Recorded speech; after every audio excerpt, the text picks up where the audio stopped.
course.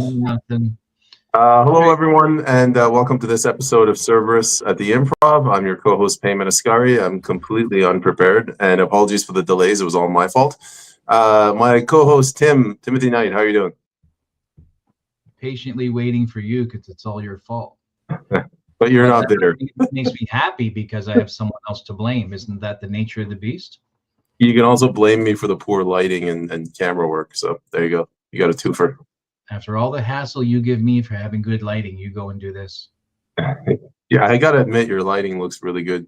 I'm just relative to mine. The sun is right there.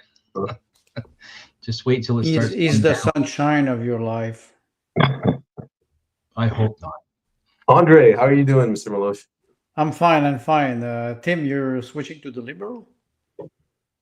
The liberals? You're blaming other people for your mistakes? Right. Well, actually, based on what's going on down here with the Abbotsford South Langley district with the Conservative Party of Canada, I just might be able to.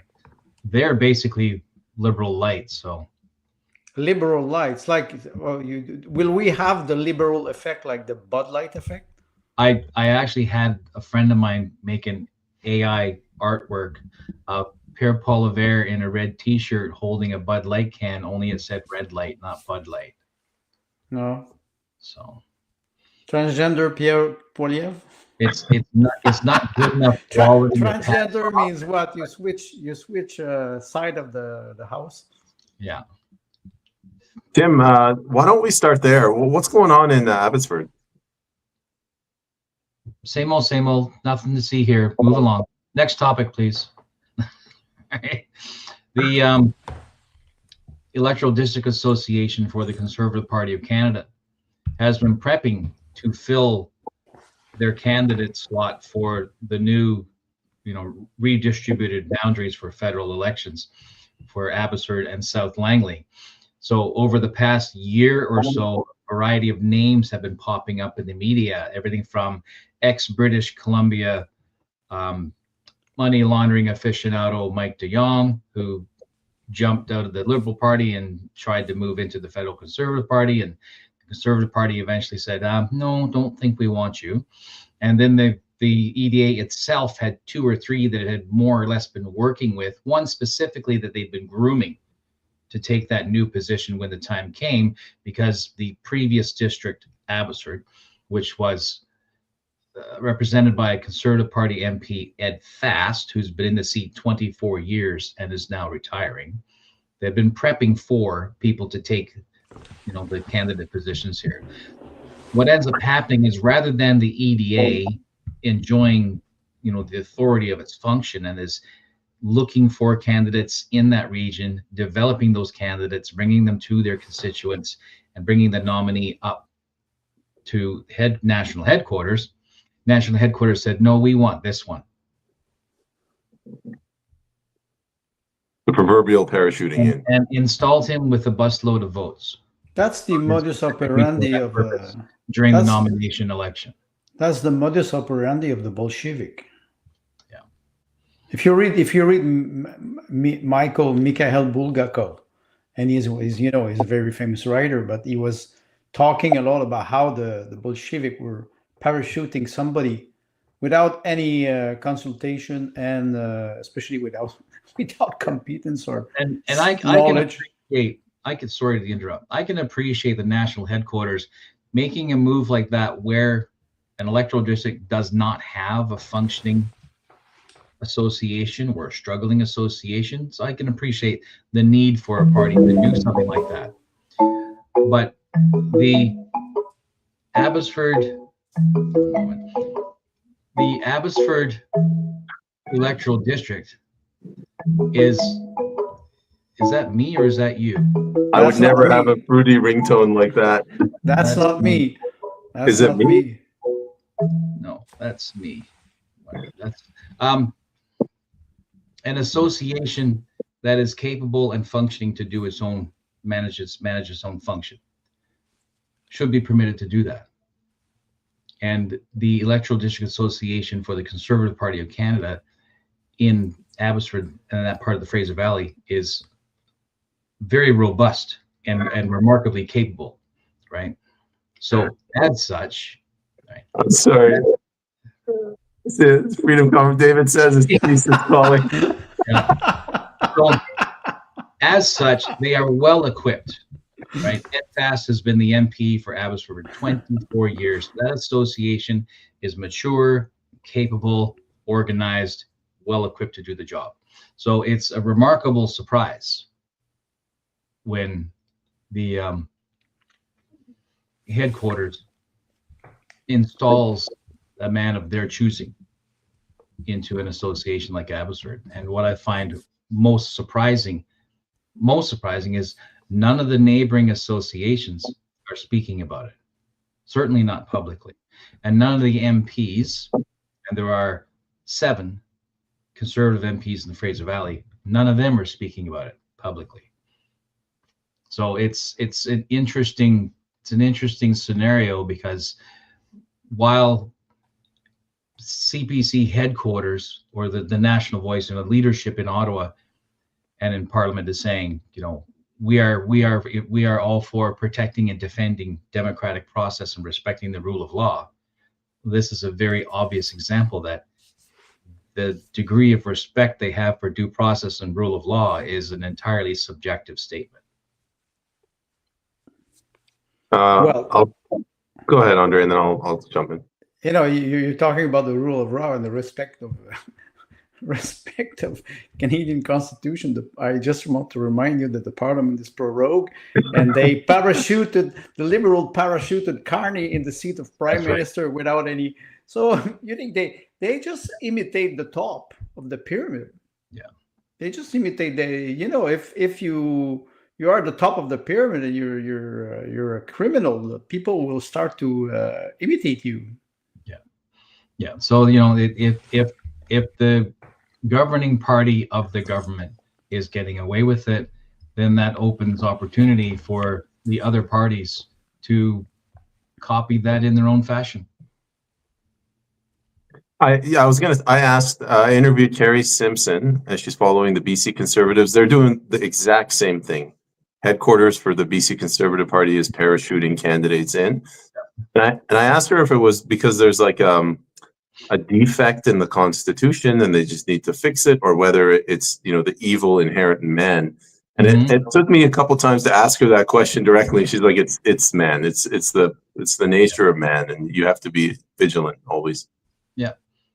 See, our systems are 600, 700, 800 years old, and they've been evolving and developing over an extraordinarily long period of time. And when, for example, with the Canada Elections Act and other similar acts, these major grounding documents, for organizational structure and regulating our activities in public office, these documents were very carefully written, and the authors had a particular intent where, yes, there is the letter of the law that gives particular authorities and rights and responsibilities, but there's also the spirit of the law. Right? And in a democratic system, the spirit of any law, right, is to maintain justice and a means of remediation, a means of grievance and right, complaint system, etc. Lobby, right, in the old term, the lobby, where people would go to the lobby, the physical lobby of Parliament, and make their petition, right? So these laws, these systems, these institutions that we have, the spirit of them is correct. It is democratic. But like Carrie Simpson rightly noted, man is intent on self-absorption and self-promotion. And so without the means to regulate the human who is in a position of authority or a position of influence and power, without some means to keep them within the bounds of their authority, they will step out. And in stepping out, they will drag as many with them as they possibly can, because one person standing alone is going to be taken out. So if I bribe this one is loyal to me, and I can pay this one, I can offer this one a job, and slowly over time, the system becomes infected with this behavior. You look at the Canadian justice system. Name one judge in Canada who has interpreted the Constitution correctly regarding what the government did with the Constitution during the COVID mandates and with the War Measures Act itself. I can only think of one, but that's Mosley. He's like 1 out of 1,000. 1 out of 1,000. 10,000 cases. And I can appreciate that, but in my opinion, it's 5 years too late. Well, it's 5 years too late. Right? Go ahead. Right? Five years. Yeah, my half a century. I'm very pleased that it right. Yeah, I'm very pleased that the man stood up and took that kind of a career risk and whatnot, and that's good news, and it's a good sign, because usually if there's one, there's 1,000 in the shadows, right? And I can appreciate that. It's 5 years too late. So why don't we have people who are put into public offices, particularly in the justice system, the policing system, who simply stand up in front of a microphone and say, this is wrong, and not just stand on guard with the police officers and military and whatnot, not merely organizations like those which are a response to lack of leadership or criminal leadership, or what should be criminal leadership at the top, but the actual captains, right? Actual commanders, actual people in position of authority in these agencies. They need to stand up. And until they need to stand up, misuses of the law will continue. Let me follow up with that. I had to on the issue of people standing up, doing the right thing. I had to get up really early this morning, so naturally I was up like until 2 a.m. last night, browsing Instagram, all these videos. I was looking at these Americans that stand up to the police when they pull them over for absolutely no reason. And there's an Indian tribe. The regular police went on the Indian tribe, and this guy pulls up in his SUV. Before he jumps out, he starts using the F word against the police. He's like, "Get the F off my property. This is private property." And the police are trying to calm him down. He's like, "No, get the F off of my property." Like, I would rather he wasn't rude with the police, but just standing up to the police if you know your rights, that's a grassroots way of getting people to do the right thing. Arthur Pulaski, in his church, when the officers walked into his church during a sermon, and he said, "Get out." Repeatedly, it's on camera.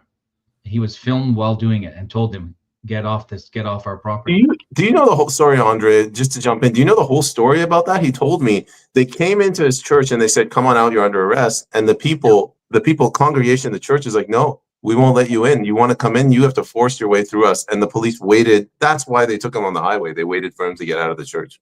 Yeah. They waited, but in Kiev, some Orthodox priests were not that lucky, because they came inside the church during a mass and they started to aggress people.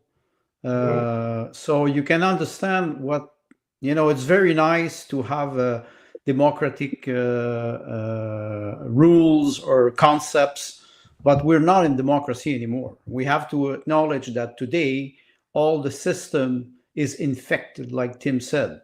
Who will stand up? You had the Freedom Convoy, and you have some people during the COVID mandate who refused to comply to an authoritarian government. And who stood up in the House of Commons? Nobody stood up. That's Nobody. Right. Who were even backbenchers, whatever, they all complied. That's why I was referring to what Tim was talking about, the people who are parachute in a riding. What do we have now? We have Carney, who's not elected, and honestly, Ruby Gala. Right. She wants now to recover her $375,000 deposit, and because for the liberal race, and they deny her that. I think she will go to court. I wanted to say I wanted to say you made a deal with the devil, just aligning with the liberals. So pay for your sins. Yeah. You are a part of I would say you're a part of this system. You never talked about what is happening since Trudeau is in power. Now we can even go back to Stephen Harper, the globalist agenda. So people, they look like they're surprised today. It's a 25, 30 years scam that we are unveiling now. I will refer to Jeremy Bentham, who was an American philosopher, about the veil of ignorance. And when we lift this veil, we understand that all those institutions are completely infected by immoral people. And we tolerate that. We just, I would say, we're just living, or we're witnessing what we did not want to see for half a century. Yeah. It's not new. It shocks many people, and psychologically, many people don't want to see this because it's too frightening to admit that you were lied to for what, 50 years or half of your life. Yeah. I'm not joking here. This is a reality that we see now. I understand many people during the COVID mandate, they didn't want to see it because it was too frightening. Even me, after 30 years of disconnecting myself and thinking, I was still shocked psychologically. I can understand people who cannot acknowledge the reality. And this is only the tip of the iceberg. What we see, we don't know what we don't know what we don't see. Many people, podcaster, I would say, independent journalists, bloggers, alternative media researchers, they try to unveil what is happening now. But what do we have? We have mainstream media, which is this veil of ignorance. And how do we untangle this? It will not take 1 year or 10 years. It will take at least one generation if we can. A generational process, yes. Yes. We're not working for ourselves now, doing those podcasts here. Yeah. We cannot work for ourselves. Yeah. We have to work for truth and faith. Yeah. Not for political power. I think there's a moment in history now. I think we're in it. We're always in a moment of history, but now it's more visible. We can see it more. How can we influence people? Influencer, but how can we also engage? And not only locally, we have to engage intellectually. I talk about political illiteracy. People are not aware of what is happening because they're completely connected to mainstream media. They cannot disconnect themselves. And I say, those people are doomed. We will never reach them. It will be another generation of people who will just open their eyes, and it will be another way of thinking. We're entering in this era. So, and I don't think that, Carney is a globalist. So no matter what people say or the liberals say, or the battle between the conservative and the liberal, forget about the NDP and the Bloc. This is small fish. But this battle is not about politics. It's about moral corruption, like Tim said. We have to change that. I have no solution. I can just blah blah with you and try to describe the situation and maybe propose solution, but it's not that easy. Well, I think the solution is, as we have been saying since we started last September, and that is become involved in your community. Right? Becoming, it sounds like a strange thing to say, but become more involved in your family. Right? A lot of the way that, these quote unquote elite, these people in the shadows seem to be pushing us into post-nation this and post this and post that and postmodern postness, and by creating dysfunction and fracturing the family unit. And so the way to prevent ourselves from falling into some, mega corporatocracy, on a continental scale or whatnot, is to strengthen the family. Over the years, the individual being an individual and believing they have to stand alone and make their own way and earn their own money and buy their own house and is the interdependence that's built into us as social beings has been pushed away. And so people feel smaller and feel less effective. They feel smaller and feel more ineffective.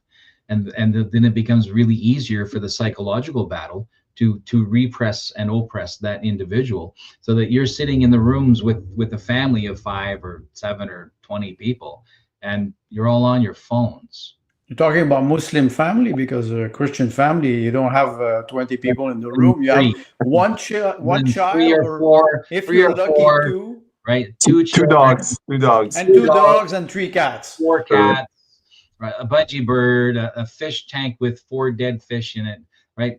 A peloton in the background. Right? Whatever that unit looks like, we have to strengthen that unit. Or what's left of it. I can guarantee you, what's left of it is what we have. So that's all we got. So I agree with you. And if we're dysfunctional in that, and then I end up sounding like a freaking therapy session, right? And that's not the point. Is to undo the damage that others have done to our own spouses and children, and for us to participate in and recover from the damage that we've done to each other as well. And that is the opposite behavioral pattern that you're seeing in authority positions, where they are self-interested, and in their self-interest, they will take advantage of everybody else. And so we do the reverse of that in our own families. Is I am not as self-interested, and so I put more interest into my family, more focus on my children, more focus on my spouse, right? If I have a bad day at work, I don't come home and kick the dog. I agree with you. That's okay. I agree with you. That's theory. But that's not the reality. Actually, you think about, and I would like that. This would be a good comparison we could do between English part of Canada and French part of Canada. Right. In Quebec now, it is a dome, and during the COVID mandate, 6,700 elderly people died of thirst and malnutrition in 4 months. And there's no criminal investigation, no public inquiry, nothing. And nobody wants to talk about it. So if somebody tells me that we are improving our democratic system, I disagree. Yeah, we are in a total degeneracy of our political context and social context. We see it everywhere. We can talk about drug cartel. We can talk about, we're just not just about housing, about the lobby, the foreign lobbies everywhere. Everybody talks about it. We see it in space on X. Everybody has podcasts. Okay, how do we federate that? It's manifestation, petition. Okay, where are the where's the leverage? The real political power. With grassroots movements have a hard time grabbing the power. They cannot. One day you have to arrive at a municipal level and start to challenge those elected officials and tell them that you disagree and that you will resist. When the law is unlawful, the only duty you have is to resist and oppose. And even oppose physically. I'm sorry. It is not a joke anymore. We cannot look at the Romanian now. You know what I said? The Romanian, the right-wing government now, the nationalists, they said, okay, if Ceausescu cannot run or his candidacy is not accepted, the second will run as president. And if he's rejected, it will be they will all pass. Right. They will just expose this European tyranny, and it will unfold and collide. The European Union will just collapse. It is coming. It is a question of time. Here's a question for you. You said they're going to expose them by going down the chain, and everyone they disqualify, eventually they'll be embarrassed. The People's Party got this. I don't want to make it partisan, but they got kicked out of the debates. So what they're doing now, have you guys noticed? They're putting in paper candidates. They're literally called paper candidates. I talked to this guy yesterday. He's like, "Hey, I'm running as a paper candidate." So they know that they're not going to really do any work. They want to meet that threshold. So that's very good for credibility. It's smart, right? Because now the leadership. No, I don't think it is smart. No. But for the debate, it's a symptom. Right. The debate. We know the debate today. The debate are rigged all the time. It's the CBC who controls the narrative, the question. You can never answer. We know this since 50 years. So many years people are asking me, "Did you watch the debate?" I say, "I don't watch this. I don't have to watch this to understand the politics of the people, their intention." I understand the mass needs entertainment. That's right. But I interviewed Dr. Matthew Cockle this morning, and he said I watched. He was really good. He pointed out, he goes, a judge demanded that Rebel News be allowed into the debates to ask questions. And then they went in, and then Trudeau and everyone, they refused to answer their questions. Yes. They can't do that if Maxime Bernier is there. Do you remember there was a press conference during the COVID mandate? And it was an opponent in the Freedom Convoy, and he was the leader giving a press conference. And there were some journalists from the CBC who arrived, and they wanted to go in. And there was somebody at the door who said, "You don't go in." And they said, "Oh, I'm press. I'm official press. You don't go in." That was Terrazzo, wasn't it? I think so. And I was telling myself, you arrive with a journalist at the CBC and he wants to come in. You say, "No, you don't go in." Use the same strategy and the same tactic as the opponent. They refuse that you go in, or they refuse to answer. You do the same thing. Do not comply with the narrative, their narrative. As soon as we start to use their language, we lose. We lose because we're not in a ordinary, or I would say normal time. We are in war time. We do not use the same instrument today. And I can refer to what was happening. Everybody's saying today, "Oh, there's a ceasefire. Russia accepted the ceasefire." This is not true. You just have to watch the interview between it was Judge Napolitano, Larry Johnson, Maria Sakharova, and Sergei Lavrov, and it is an hour and 20 minutes interview. And Lavrov pointed out all the requirement for Russia. That's it. Under that, there's no ceasefire. So today it is only, I would say, public relation, communication. That's what the Western is always doing, communication. If you use this, you lose. And today, I think we have to change the strategy. When I say, for example, we have to rise, we have to rise. We just stop complying and using their vocabulary, and it will go fast. But you have 80% of the population that is completely lobotomized by mainstream media, and you cannot do nothing about it. And it's not an election. It will be what? We will have an election with Carney. Yes, you see the poll now. It is like a joke. It is like the volatility of the poll is incredible. Sometimes I look in Quebec, I say, we're in Quebec. Okay, Quebec is not representative of Canada because we are completely brainless. We want 34% will vote Liberal now. They have what we call here, it's incredible. They have the... You're in a good mood today, Andre. Of course. They have this, what they call it, the Trump derangement syndrome. It's like a Pavlovian behavior. You just click Trump and they start to become completely hysterical. Yes. There's no debate, no discussion. Just when you see this kind of people, you just turn around and you go very discreetly out because you don't know their reaction. Look at the transgender people who are on hormone blocker. So it's quite amazing. We are arriving at the tipping point.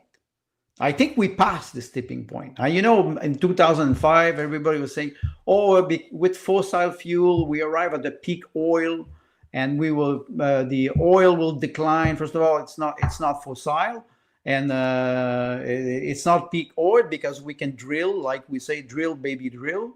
So the tipping point, we have passed this. It's not democracy anymore. We don't have democracy anymore. If we want to understand what is happening now, we have to change I'm sorry to say this, the SIM card in our brain, or the chip. Sorry for the rap. No, it's good. My thoughts are the same there. I think there are two opportunities, and one is Martin Luther King resistance, sit-ins, and the alt-right or conservative or right of center, these social media pundits and groups and individuals like ourselves, we can find a way to understand we're not here because we like to hear our own voices, and that those who like to hear their own voices speak for yourself.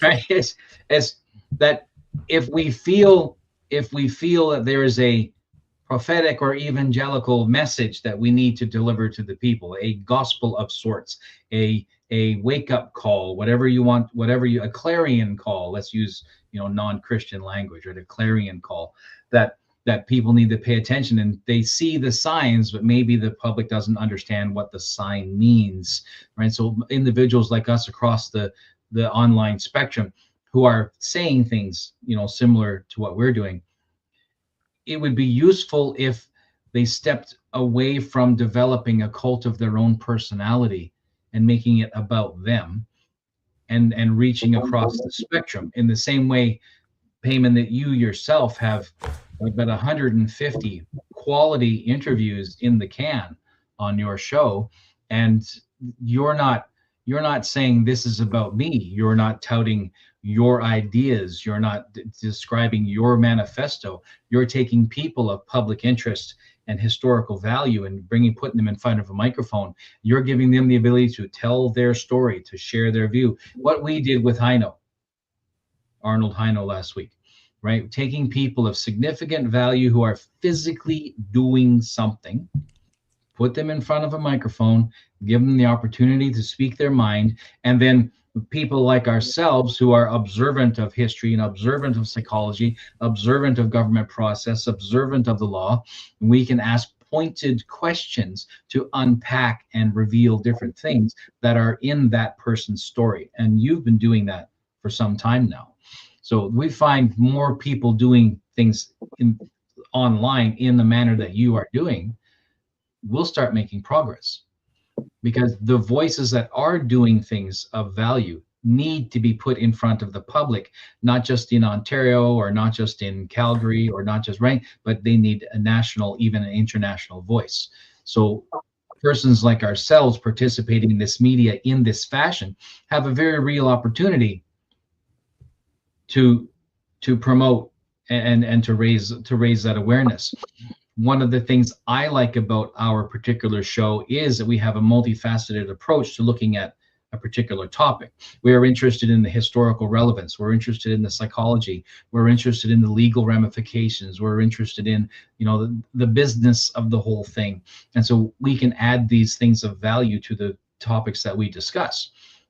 But to me, the real value is we open up all of this darkness and we reveal it and we identify it and we say, this is A and this is B and this is C and this is how they relate. You too, as a regular, ordinary citizen, can do something about this by being involved at a local level. So to me, the solution is being involved at a local level. And people won't do that if they are hopeless. And you said, Tim, you said the solution. I will say one solution. a solution. A solution. I think will it is make a it. very effective solution, right? Well, according to what I see now in the municipal council in Montreal, and we see a lot on X now, it is quite fascinating to see the official officer not answering the question, shutting down the microphone, threatening citizens in a municipal council. This is quite a shock. Now there's a law in Quebec that will fine a citizen who will threat an official officer, municipal of $5,000. Who decides what's a threat and what is not? That's correct. That's who right. decide what's a threat and what is, I would say, a friendly reminder? Or Yes. let's say I ask a hard question and the person doesn't want to answer. In my own small city, I go to the municipal council, and when it is the question period, I cannot ask a question. I have to write it online first. Yeah. And I have to submit it 2 weeks before the monthly assembly, the monthly meeting. And if I miss the date, or if they will not answer, I cannot arrive and just go in front of this. Is it? It's Andre, a 15,000 people city. It's not. It's a family. You we're talking about solutions. One of you mentioned how grassroots can't organize. The solution, it's trivial, but it's not easy. You just have to organize. Like all you have to do it's very difficult to do, but you just go to everyone in the community and you say, are we all in agreement that this is bad that they're doing? They say yes. They say, okay, vote for me, Andre Meloche. I'll go in as mayor and I'll change it. But getting that consensus is very difficult. Well, Tim said one thing about parachuting a candidate. And it is quite important, because you're a candidate for the PPC. I live here in Rivière du Nord since 18 years now, 17 years, soon 18 years. And when I was recruited for the PPC, they asked me where I wanted to ride. I said in the Rivière du Nord. I live here. And when I was recruited, I met some people, and my house is for sale. And they said, well, where you will go, Andre? I said, I have 4 cities I can go, because if I'm a candidate for a political party, I want to be part of this community. So it was 4 cities. Okay, I want to move to BC, to Newfoundland, or I just want to go to Russia with my wife. No, I said, now it narrows my options. So for me, it was very important to stay in the community, to understand. I know the surrounding here now. I know 100,000 people in this riding. I know the characteristic of the cities. They know me now, because first of all, I'm a loud mouth. So that helps a lot. But you arrive with somebody, you parachute in a riding. I can understand people who are angry, I will not vote for you. I will not. It's not uncommon to see this. The parachuting reminds me of Christy Clark the last time the Liberal government in BC, she lost her seat, and she was the Liberal leader. I may remember this wrong, but I do know that the Kelowna or Kamloops, there was a provincial. This is provincial. The party made their Liberal MLA step down, and he won. And they made him step down, and she went in and took that seat, or ran in the by-election. Yes, it's often the case. I'm thinking, perhaps there is law that permits that, but the spirit of the law is democratic process. The man earned his seat, and headquarters said no. So if they will do that to their own, how can they possibly be trusted to respect the public? Well, you mentioned something important, the spirit of the law, and that's Montesquieu. L'esprit des lois, the spirit of the law, the separation of power. It's a 17th century. But to respect the spirit of the law, you need a mind. And some people don't have mind or moral. They just don't understand the spirit of the law. When you read a text, there's the official text with the blank. Sometimes you have the blank and you have to read between the line to understand the spirit of the law. Yes. And then you have the application of the law. Most people today, why I talk about political illiteracy, is because they don't understand. Lawyers, they study this. We should expect lawyers to teach normal citizens how to interpret laws, judges, and what do they do? What do they do today? The judges are pandering like politicians. They're not judges anymore. They're politicians. They're involved politically. They're supposed to be disconnect from the executive branch, and they're not. And they're not. And they are not. And they're not. Yeah. And that's a very big problem, because like you mentioned, Tim, the system or the concepts of those institutions were built over 700-800 years. Yes. They are good. They made their proof. They are strong. The people who are using them are weak. Well, the citizen is a very poor watchdog. Well, that's why we have representatives. Some of that is put upon them by a system that is increasingly oppressive from every different facet of life. I want to go back to the idea of organization that Payman brought up, that we need to organize and to be more organized. And I go back to the things I've said previously, is the liberal-minded individual. I'm not talking politics, but the liberal character, that personality, that more liberal-minded character, more easily organizes, because they're very social beings, right? They're very social beings. Whereas the more conservative-minded, not politically conservative, but conservative character, that individual tends to be more individualistic, right? More libertarian, right? In that perspective. And it is much more difficult to get them to go in line with a group underneath a leadership to organize. And so where the liberals, we see liberal-minded individuals, and the left in particular, the far left, that hive mind thing, that does not have to be imposed on them. It is a manifestation of their natural character to organize, because they are so highly socialized. Whereas the conservative individual, I'm not saying they can't be, operate in social circles. I'm saying that they have a natural affinity to group together and to fall toward leadership, because they believe that they are supporting the margin or supporting a cause, and that's their motivation. How do you get conservative-minded individuals to organize?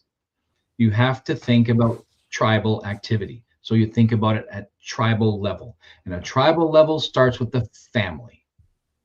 No, I agree with you, Tim. Right? I agree with you. It's not enough. Toward saying the solution, not a solution, right? But it's a scalability thing, right? Whereas the family is we call it nuclear. We called it the nuclear family because a nuclear was the smallest available unit that we understood at that time, so that it picked up that moniker.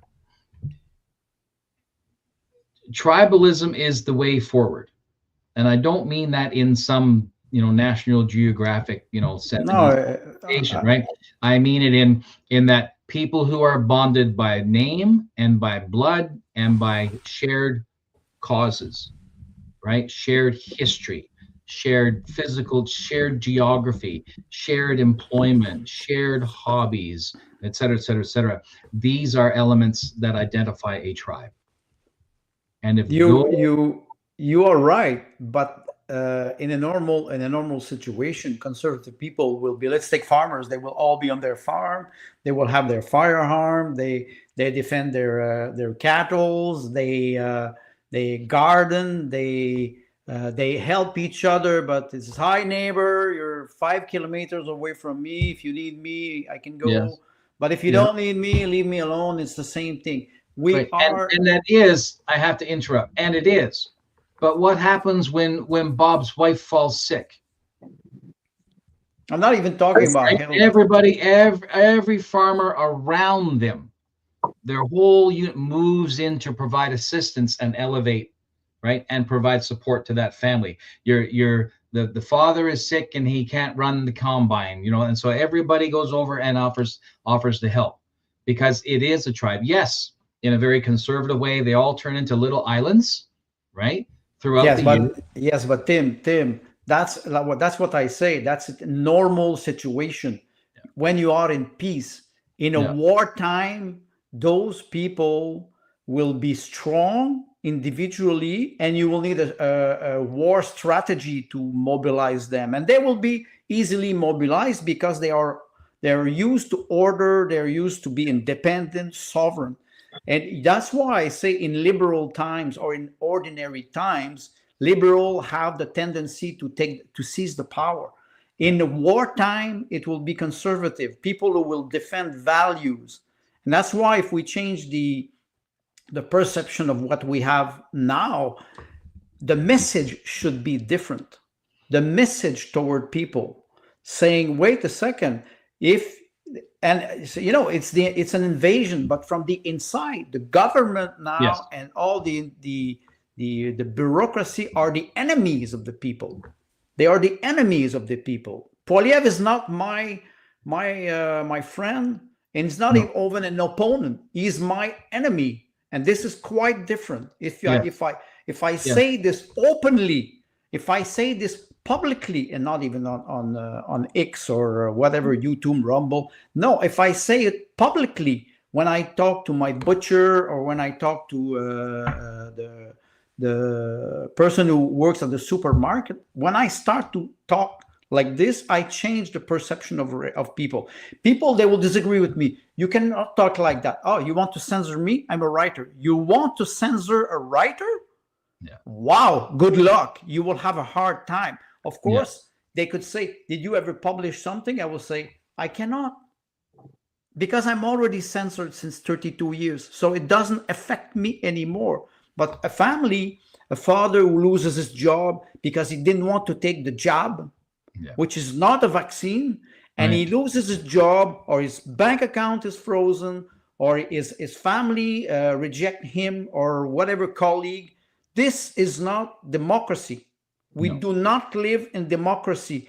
We have to stop using this word like it is a talisman. I think Payment today, when you interviewed this doctor, he was referring to the money we were sending to Saudi Arabia during the war between Saudi Arabia and Yemen. How many billions of dollars we sent for those utilitarian vehicle.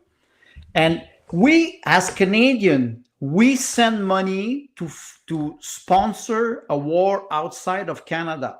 Where was the debate in the House of Commons? That was during the time of Stephen Harper. With Ukraine, same thing. Where is the debate?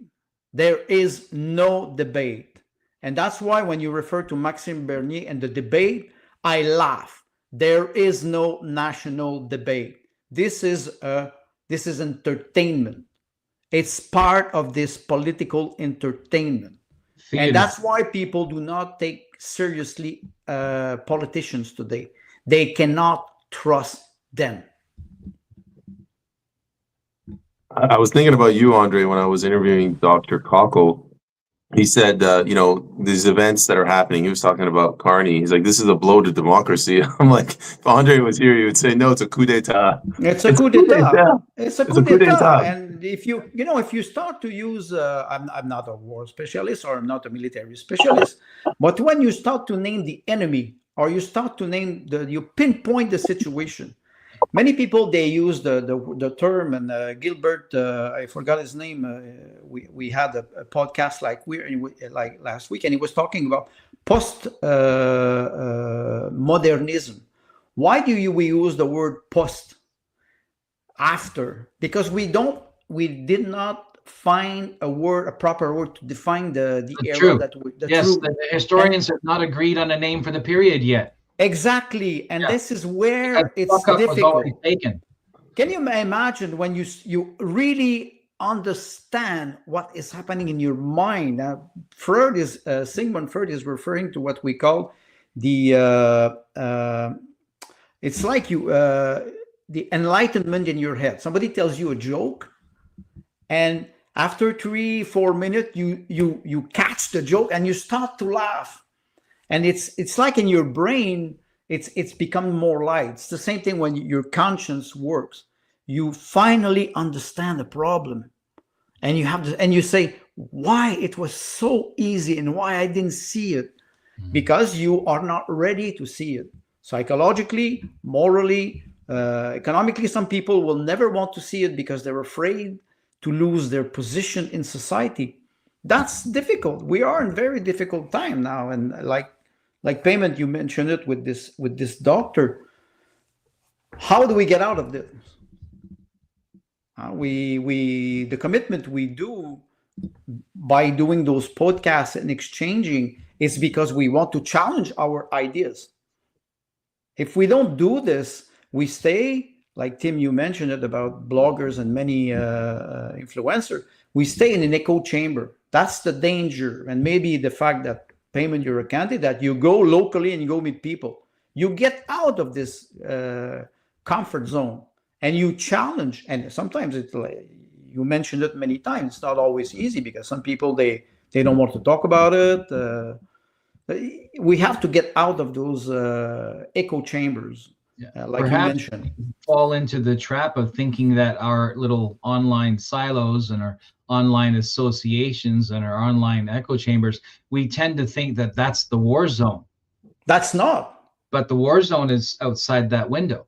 Yes. On the sidewalk. Yes.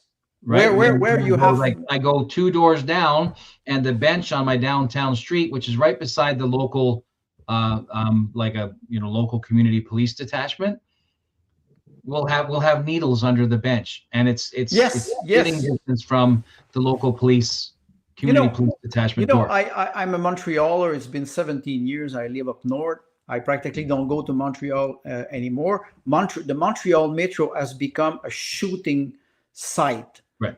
Many metro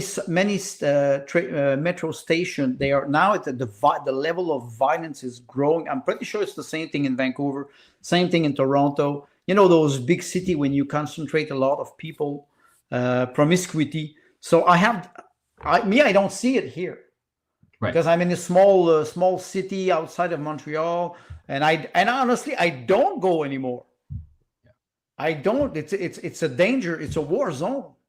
And those what they were calling 15-minute cities. Yes. They were supposed to be heaven. They will become hell. So if cities are being replaced, populations, right? Historical populations in cities are being replaced. Toronto, Montreal, right? Calgary, Edmonton, Vancouver, right? Which are known. New Brunswick, Moncton. That high percentages of new migrant populations, and I'm using quotations on that whole phrase, are being intentionally populated in these already dense zones. So a replacement inevitably happens when people who live there go, it's not safe for me to go walk down to the bus anymore. It's not safe for me to, et cetera, et cetera, et cetera, right? Yes. I don't go out when the sun goes down anymore, et cetera. So eventually they move, or their children move, completely out of the city. Then you institute 15-minute cities, and you've turned the city into a prison without walls. It just has a variety of wards. Yes, yes. And you mentioned replacement. Right. And because that's the largest percentage of the population, and we know that, well, eventually they won't vote, or they'll be told. I'm not sure. I think they will vote. They will be loyal to their.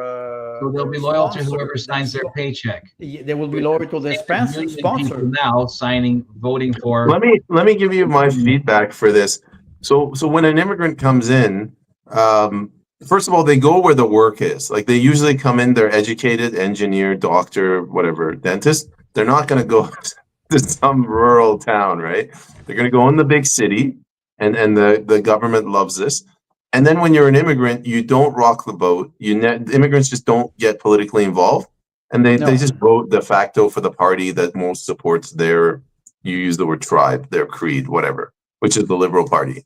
So it becomes this operation where they just keep bringing people in. Eventually, those immigrants will wake up, and they'll leave. But by then, they brought in like 10 times more immigrants. They will not wake up. They will not. Their children maybe will wake up in 1995 during the second referendum in Quebec. My father died in April 1995. The referendum was in October, but the year before we were talking, my father and I will never forget this conversation. He said, "You know what? Independence of Quebec will occur when immigrants will wake up." I said, what do you mean by that? My father was not a very educated man, but he said, "You know, what will happen is that there will be 1 or 2 generations, and when they will be oppressed enough, they will wake up. It's not you, it's not me, it's not you." I was 35 at the time, 34. I still remember this. And after that, there was a referendum, 51 for the no, 49 for the yes. The referendum was stolen, whatever it is. You understand that what you're saying is right, Payment. When you arrive, you cannot rock the boat. You have to make your proof. You have to adapt, assimilate, or integrate if you prefer. So it takes 1, 2, maybe 3 generations. But now history is accelerating. The pace is accelerating. And we see it in Ontario. You have a Sikh community. They concentrated there. In British Columbia, it is something else. In Quebec, it is more from North Africa, because they speak English, they speak French, so they integrate more. Yeah. It's a little bit more easy. You have those pole of immigration. And what happened in some cities? You don't have any native Canadian anymore. Native in the sense they were born there. No, they ran away. Like you said, I cannot take the bus. It's not safe. Last week, Arnold, I know what he said. As I go in a building, nobody speaks French, nobody speaks English. How come they have a permanent citizen if they don't speak the language? My wife arrived in 2013. She had to take a language test. That was in 2014, and I still remember she had a racist experiment in Quebec. And the woman where she was studying in the college, she was studying French language. She called me and she said, "Your wife will not be able to have Canadian citizenship if she doesn't learn French." So I told her she will learn English. She speaks very well English. She will have her citizenship in English, because I wanted to piss her off, saying, "You want to threaten me?" And she had her citizenship in 2018. She speaks French, not good, but and she speaks very good English. You have some people here, they don't speak the language. They need interpreter. Now you have on the CBC or not only do they need interpreters, they get them. Yes, and we will have what now with Poilier? We will have a direct flight from India to Canada. Emirates Star to wherever. Yep. So forget about nationality or nationalism or national pride or patriotism. It's broken. If we want to restore that, we have to change our way of thinking. I don't say it is easy. But what Tim mentioned during the COVID mandate, many families were broken forever. Yeah. This is not a joke. Me, it's been 3 years I don't speak to my daughter for one reason, because she accepted the mandate, and they ostracized us at Christmas. The most intimate part of a family is through those reunions, and it was broken. And I'm not the only one. There's a lot of people like me in this situation, and I take this opportunity at least to talk about it. To say that, first of all, I will. There's the motto of Quebec is "Je me souviens." On the license plate, I remember. I can guarantee you, I will remember until I die what they did during the COVID mandate. And until we have prosecution or public inquiry, I will not rest in peace. And there's no such thing as a man who doesn't want to make peace with its past. So my commitment toward this podcast too, you know me a little bit, I think it's important that we speak the truth. If we want to influence people, we cannot use the political language, the usual political language. We can be eloquent, we can have an intellectual argument, like Tim said, an historical argument to enrich the thoughts of people. But we have to talk the truth, which is very hard, not easy. No, and we don't, especially not pretending. That's a big difference. And maybe people are expecting this from modern politicians. For example, like you, Payment. You try to give them the microphone and you express ideas, and you don't say that you're right or wrong. You just go ahead with this long process, political process. Payman's approach is basically Walter Cronkite, but Persian. Persian Cronkite. Well, you know what? I would say Persian. No, I think he's fully Canadian. Well, I think he's fully Canadian because he had the time. But he had the time to not only to adapt, but the way he's behaving. I see he feels Canada. It's not only intellectual. With the exception of the Persian carpet, I ride to work every morning. Canadian. I knew there was magic involved. Why don't we use that? Do you guys want to segue towards the leadership convention? Do you want to switch over to tariffs? We're at the 1 hour mark. Any preference? Go ahead, Tim. What do we got? Well, me, I have Carney for the tariff. I have 3 words: tariff, taxes, and theft. That's what was the third word? Tariff, taxes, and theft. What's TIF? Theft. I don't know if I pronounce it. Theft. So the 3 T. I'm writing an article about this, but that's what what is happening now. You made a comment in our chat yesterday or the day before. We were saying that tariffs are basically another form of taxation. Yes. And when in the U.S. has used tariffs before, many moons ago. I think it was even in the 19th century, and they used tariffs in order to force negotiations and discussions with the countries on whom they had laid the tariffs. Yes. Right. So, but it was at that time also used as a form of taxation, and they admitted that. Because what's happening is you get 2 benefits, right? One is you get to apply pressure to an importer, right? To say, let's sit down at the table and get this sorted out. Don't take advantage of us because these are our borders. And then the other is you look at the people and say, we need stimulus and this is how we're going to get it. But it's still taxation. Well, it's taxation, I would say, or I can go back to Jeremy Bentham with utilitarianism. The veil of ignorance. Take the concept of an insurance policy. Why do we have healthcare system?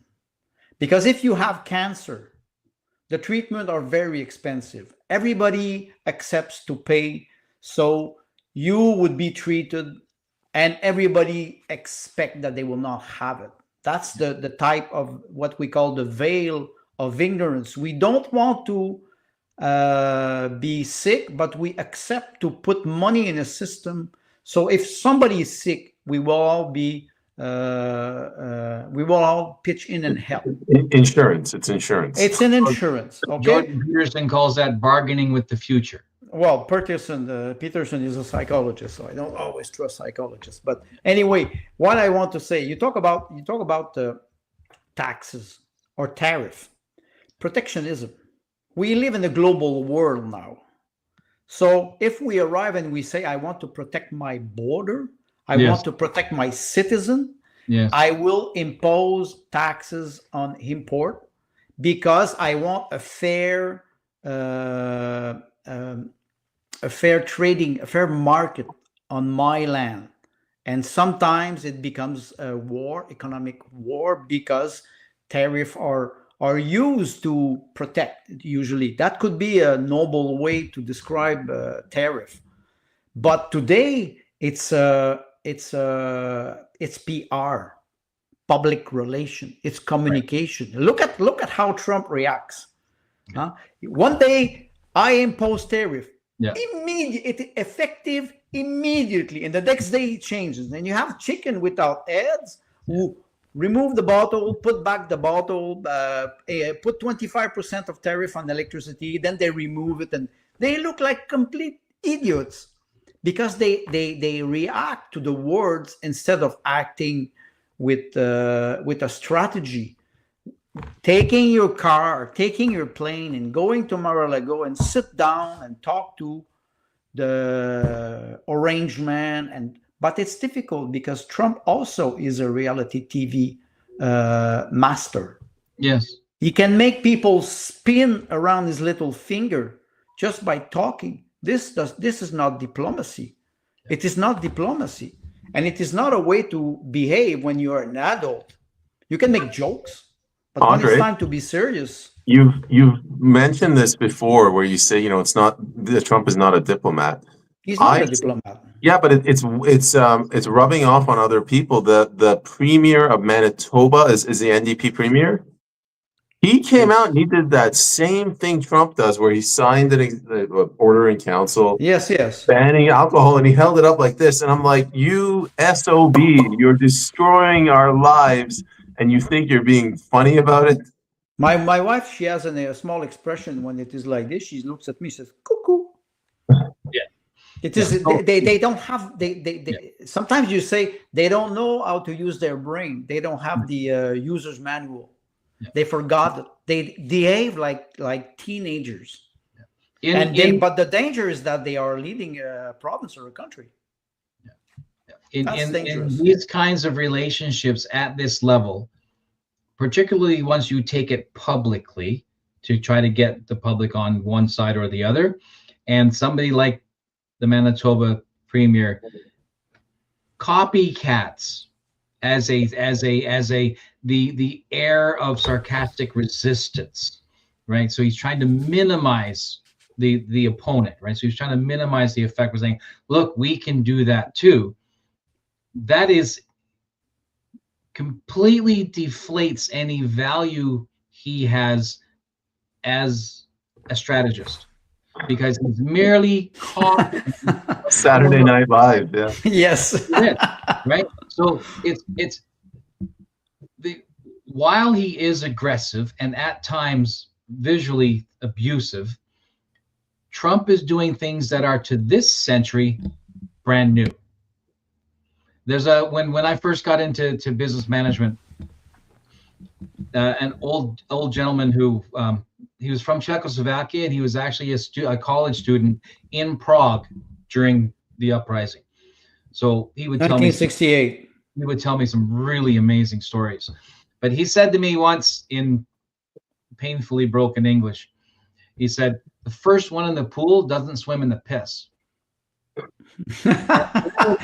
That's typical right? European I said, he said, you want to get into marketing? He said, you want to get into management and business and whatnot? He said, I'll tell you one thing.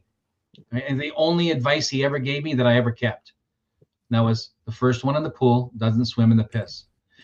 All the pretenders coming in behind Trump, trying to mimic him or one up him or whatever, they're all in the piss. How do you call this in English? They're minions? Minions. Yeah. Worse than minions. Well, okay, right? in IT, information technology, you have three type of people. You have the early adopter. Yes. So, those geek who will buy everything. They have the iPhone 44, and they, as soon as they have it, they're not happy, because you have this concept of obsolescence. It's obsolete the moment it's in your It's hand. obsolete the moment you have it. So those early adopters, like they are completely turning around. Yeah. You have the people who will resist at first, but they will adopt the position when the technology arrives. And you have the late customer, those conservative who still have, like me, I didn't It's know like I the was. three of us. Yes, I didn't know I was. Yeah. I didn't know I was a conservative. I have a mobile phone that is from 2017. It's because we have a friend who gave it to us because she changed her phone, and mine was from 2011. That was. So you didn't even spend money to buy a new phone. You got a second-hand one. I got a second hand for free. It was already obsolete, and it's always off. Is it one of those big brick phones? No, that was in had one of those. 1990. In 1990, I had one like that. I was an early adopter of the time. They say when you're 20, you are a communist or you're socialist. That's right. And when you're 50, you're a conservative. Yeah. For most of my 50 or 60, you're a conservative because debt is arriving, so you want to save your energy. Yeah. We have to think more philosophically in the sense that, like Tim said, you go ahead, or if you are a strategist, you send the troop in the front. You send the young people because they have more energy. But you need both. You need strategy and you need action. Or in a revolution or change, you need the top down, vision, and you need bottom up. Grassroots. Yes. And if the two people who are digging the tunnel, they do not connect, you have a problem. Yeah. You have a problem. We've talked about this before, where the grassroots is the emotional, the angst, the populace, the plebs, right? They're right, and that nervous, anxious, uncoordinated, undisciplined energy, because the abuser is twitchy and full of anxiety. The abused twitchy and full of anxiety, but the populist movement is an organized movement. It's an organized structure, right, with leadership, with hierarchy, right? And it attracts the energy of grassroots and gives it strength and amplifies it and magnifies it. And liberals are really good at this.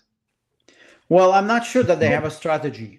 It's not the strategy that they have. Liberal-minded individuals. Liberal-minded individuals. Bolshevik in Andre, the Soviet Union, they did not have a strategy. I'm going to disagree with you, Andre, and this ties back to the Liberal Leadership Convention. They have a strategy. They have a vision. Go back and watch it. It's progressivism, and it was in their words. That's why I say progressivism is not a strategy. Okay, it's a cult. I get it. They're psychopaths, but like they have a vision. They have brainless grassroots people that will support them, and they do have a strategy to incrementally get there. That strategy is corruption, election fraud. I don't know. That's what do you call it? $1.3 trillion of debt now, thanks to Chrystia Freeland. That's if you call this strategy. Justice, like I said, the tariff, taxes, and theft. But I forgot one: debt. The more you are in debt, the less you have strategy. Yeah, and it's interesting to mention that. I saw a video today about money issues, and the particular videographer was saying, not only are we dealing with government debt at a variety of levels, but we're also dealing with record corporate debt. And that magnification has not been brought to public attention, that more and more major corporations, not just in America, but also around the world, are reaching a crisis point where they themselves are likely to collapse.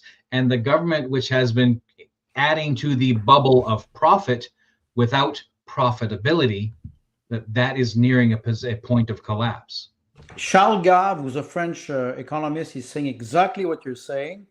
And I can guarantee you, since 2008, companies, they buy back their shares on the stock market. That's it. To inflate the value, I would say the theoretical value but there's no profit behind. And the society or the governments, they subsidize those companies. Tesla was like this for 10 years. You can talk about, we can talk about Elon Musk. Everybody talks about the Doge and everything, but Tesla was subsidized for 10 years with billions of dollars. And they were not producing one car. You can criticize Toyota, whatever, but or General Motor, but Toyota was the #1 company in the world, I think, producing 57 or 60 million cars per year. Tesla was producing 100,000. And Tesla was, on paper, Tesla was the most valued company, automobile company. Yeah. How can this happen? Because they were buying back, subsidized by the government, and they were buying back their stocks, and they were inflating the value of the stocks. When you say subsidized by government, is this one part of the green agenda? Yes, it was part of the green agenda, but not only that. No. Shale gas was the same thing in the United States, starting 2003, 2004 with the shale gas boom. The shale gas drilling companies, they when you drill, you have 18 months to recover this shale gas, because after that the well is empty. And you saw the price of energy skyrocketing with shale gas, but you did not have the volume. And all the company, they were subsidized by the American government because they knew, they say, oh, United States is energy independent. It was not true, and it is still not true. Right. And I would say tariff, look at what Trump is happening. I think he understands the shale gas, paradise started to collapse in 2012, 2013, and it never recovered. But mainstream media, they put this under the rug because they don't want to talk about it. We can talk about, the fourth estate. When we say that citizens are not educated or politically illiterate, the mission of the mainstream media, it's supposed to be the watchdog. And I think Payman, in your interview today, you had this doctor was talking about the CBC. When those mainstream media will collapse, and they're collapsing, there will be a vacuum. Who can replace them with integrity, honesty, and with the truth? I go back to what we were talking about. So I think we are in a very important moment in history of information, but not only of that, all the values that we believed in are disappearing. And we don't know how to react. Many people, they don't know how to react. So the idea would be to explain. We talk about economy. I'm not an economist, but I read a lot since maybe 15, 20 years, and I started to connect the dots. But I would like to have, for example, a guest with a good economist who would arrive and explain with simple words how economical... Chrystia Freeland? Please, I'm an old man. Spare my heart. Guys, Tim, I'll put it back to you, but let's try to 10 more minutes, and then let's wrap it up. I'm going to swing back into Carney. I want to just get back to that. Some time ago, we made comparisons with Trump's protectionist activity, and I used the term that protectionism is the inhale before the exhale of expansion, right? And that Trump is effectively is Caesar the first time, picked by the people, right? I mean, it's an inner circle, but still picked by the people and given the mandate, absolute power to get things sorted, right? I think it was just a term of 1 year, and he went and got it done and came back a year later and said, here's your authority back to you. And they said, no, wait. You're doing such a great job. We're going to let you keep going. And he went, now I got you where I want you, because now it'll be until I'm dead. And then spent 10 years making sure he wouldn't be dead, right? Which ultimately didn't work out so good, but history will never, ever forget what he did. Where Trump appears to be a modern Caesar, almost fully matching, superimposed. Carney is ours. You have what? You have Carney is our what? Sulla? Caesar. Damn, okay. He was appointed. Okay, if Carney is Caesar, I want to know who is Brutus. Brutus. Freeland. Freeland, yeah. Oh, wait. You sure? Now I want to say she's Cleopatra, but no, she cannot. No, she's Oh, not. no, come on, man. Cleopatra. Don't, no. Perish I the will thought. not compare. No, but Cleopatra, so you're looking at that would either be Jolie or it would be Belinda Stronach, but she's long since out of the game. So no, but you mentioned Trump, and I think I agree with you with this Caesar moment. We always say 100 days. Yeah. After the coronation, so I think Trump is using this performative language to try as much as possible to undermine the globalist agenda.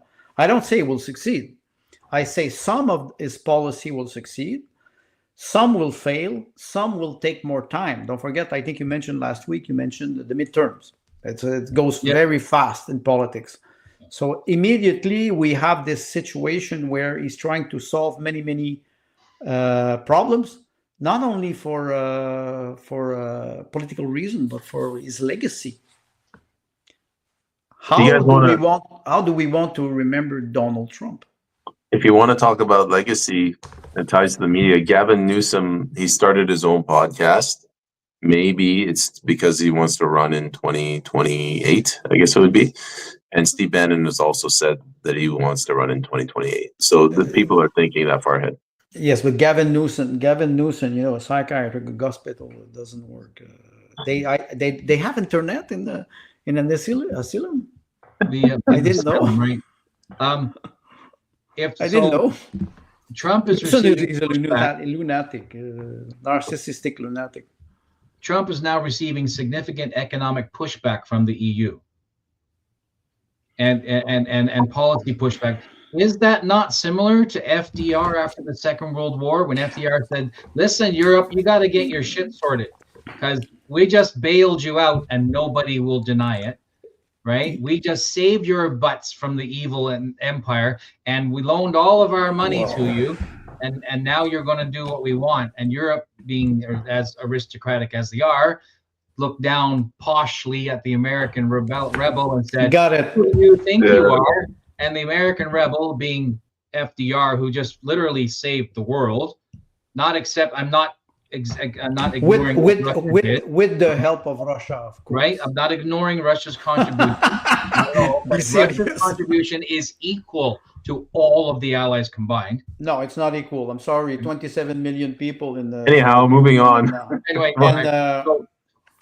but so we have Trump as a modern version FDR. of FDR. So that's a much closer approximation than comparing him to Caesar, which is 2,200 years ago. Okay, but that's interesting what you're talking about, because I read an article today about FDR and about Truman. And FDR was already warning American at the time about the Federal Reserve and about the military complex. Yeah. And he was saying, we will be in the world we are in now with a very, very powerful military complex if we do not harness the dog. Are you talking about FDR or Eisenhower? Eisenhower. Yes, Eisenhower. They're the same generation. It's the same generation. But there's a difference between the problem and the attempted solution. No, but when we see what happened after that in the next 60, 70 years, we are in this era now. And when you think about Trump, like when I say performative language, he wants to go fast. Now you have this concept since George Bush, the fast track. He wants to go fast, but you have inertia. And you mentioned one thing important: the old aristocracy in Europe. Yes. They always look at America with contempt. Yeah. Like you are peasants. Yeah. You are opportunists. You are. Because they were. What? Because they were peasants. because Right. they were exactly because they Right. were peasants. And now Right. what we have a, I would say, a war of titans between Trump and the city again. So we will have, you can say nationalist and globalist. You can use many expressions. But I think that you're right. The old aristocracy. Me, I follow an Iranian political analyst. She's very, very well educated, and she's referring to this old aristocracy in Europe, who's not happy about the way the globalists are controlling or leading the policy in Europe. And they're starting to, you talk about Macron or the new chancellor, or even Giorgia Meloni in Italy. And I will not talk about the European Commission, but they're not happy about what is happening. Why? Because their money is at stake. And the old aristocracy with diplomacy, there's no diplomacy anymore. It's like, street fight in New York, in the Bronx. And this Trump is good. Yes, Trump is good at that. He's good at that. And I will hand on that. On the other side of the planet, you have another man who is good at that street fight. It's Putin. Because Putin, he said one day, and I quote, he said, if you are in a street fight and you cannot avoid the battle, hit first. And the nuclear doctrine of Russia has changed. So I think under Trump, had somebody explained that to him. So Russia's nuclear doctrine now is taking initiative? No, the nuclear doctrine is the deterrence. Is that the proper word? Yeah. Mutual deterrence. It is a moral contract. The fact that you have a bomb that can destroy the planet prohibit everybody to use it. And some people they advocate that this doctrine we should reduce the nuclear armament. Right. This is not the proper way to see it, because if you have the weapons that can destroy your opponent, you have the moral duty not to use it. Yes. And that's Maurice Blanchot was a French philosopher. He wrote in one of his books, it was in 1963. He said, because now we have the nuclear bomb, it will never disappear. And because we invented it, we have a moral duty to control it. And it is beyond human laws. If we just put down our rocks, we wouldn't need our handguns. Well, right. The escalation is human nature. Yes, and we cannot. We will. And so the term mutually assured destruction, which was in the early 50s before the Atomic Energy Commission, I believe it was. Yes, exactly. Right. So exactly that language back in that day was, and then because there was a much more conservative mindset in the West. Yes. At that time. And so that was based on a much stronger and much more publicly obvious Judeo-Christian view of the value of life is inherent and we must protect it. And if to destroy our enemy also causes us harm, then we will not do that. The mutually assured destruction was that deterrent, like I said, a moral deterrent. Yes. Emmanuel Macron, who wants to share now the nuclear umbrella of France for Europe with Canada. There's, but start with Europe and saying we will do a preemptive strike on Russia. Good luck. Good luck. Just this week, there were French nuclear subs between Newfoundland and Saint-Pierre-et-Miquelon in Canadian waters at the invitation of the Liberal government. So when those subs surfaced, did they already have the white flag of surrender up in full mast? They paint them white. Well, one thing that is the soldiers come up with their hands up. The seamen. One thing that is important is when you talk about liberalism or conservatism, Conservatism. What you mentioned is true. We are in an era of 80 years of progress, and now the pendulum is switching back. Why? Because we are in a very dangerous time now, meaning that you don't have the Liberal Party of Canada or the Liberals. You could say LPC, Liberal Party of Canada, which should be Lunatic Party of Canada, because they are not rational. Leninist Party of Canada. Leninist, that's a very good, but they are not rational. Annalena Baerbock, who's the Ministry of Foreign Affairs of Germany, I call her. I wrote about the syndrome Baerbock, the Baerbock syndrome. They are completely irrational. She's from the Green Party. You understand that? It's like Elizabeth May after 3 martini, right. Or even before. But they are not rational at all. And even men, they're not rational. They're so emotional, like the Trump derangement syndrome. Yeah. People, you just click, you just say Trump, and people, they become completely hysteric. This is dangerous. Yeah. I don't know, Tim. Do you want to end the episode? Do you want to give us, what do you want to end it on? 120 years ago, doctors were treating women for hysteria. These days, a lot of them would end up in jail for sexual crimes. Hysteria comes from the Greek. It means the mattress. It means the vagin of a woman, because in ancient Greek, hysterectomy.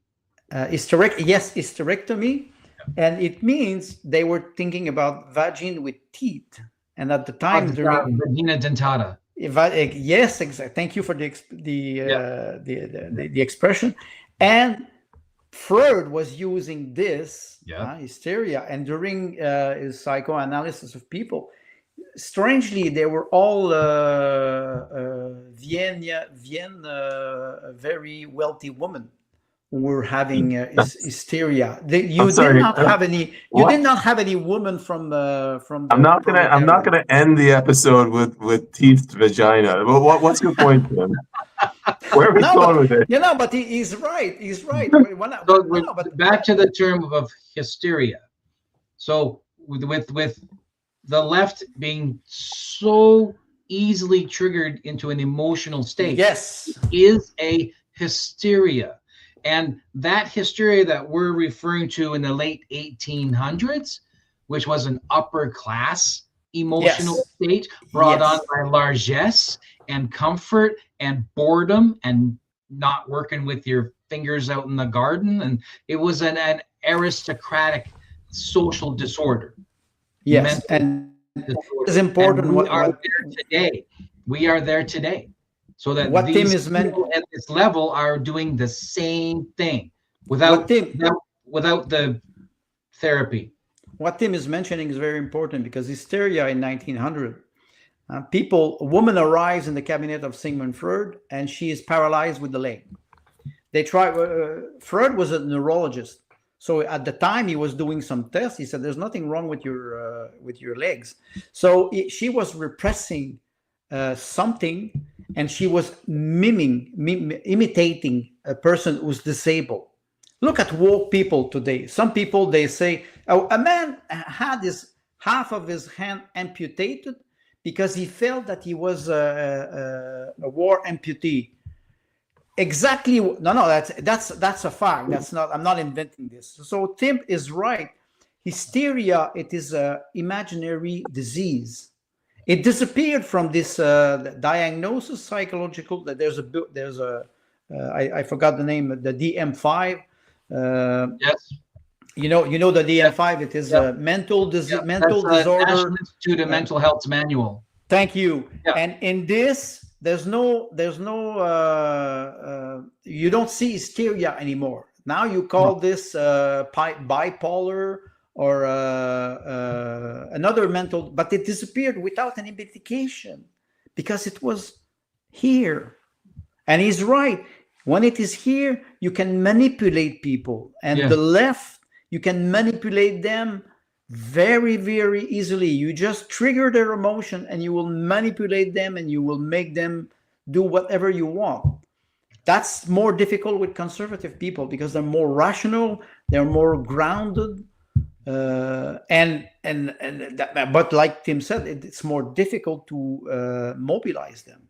You are more likely to find a conservative out tilling a field than you are to find him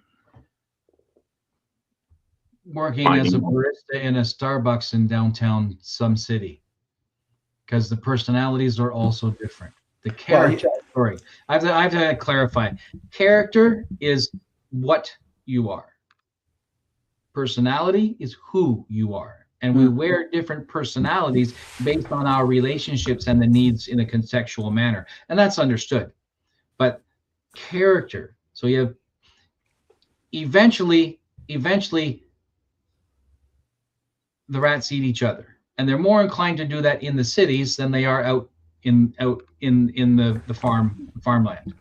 Well, I live in, like I said, I live in a small city, Saint Sophie, 17,000 people. We have a Tim Horton, and since 1 month, and no, listen to this. It is very funny. We have a Tim Horton, and because I'm on Facebook, but I never check, but it's very funny. Since 1 month, we have a Starbucks just on the other side of the street, and there's a struggling now.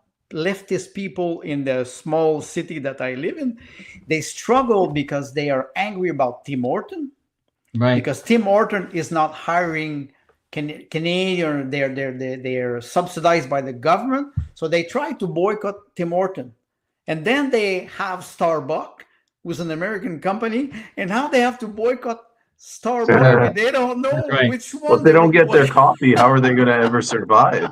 Right. So and yeah. And they are manipulated by their emotion. It's very funny. I was looking at some posts and I said, "Oh my God, that's why I was not on Facebook for so many years." Yeah. All right, guys. Let's. I got another episode in 20 minutes. Thank you to the audience. Let's say something about Carney.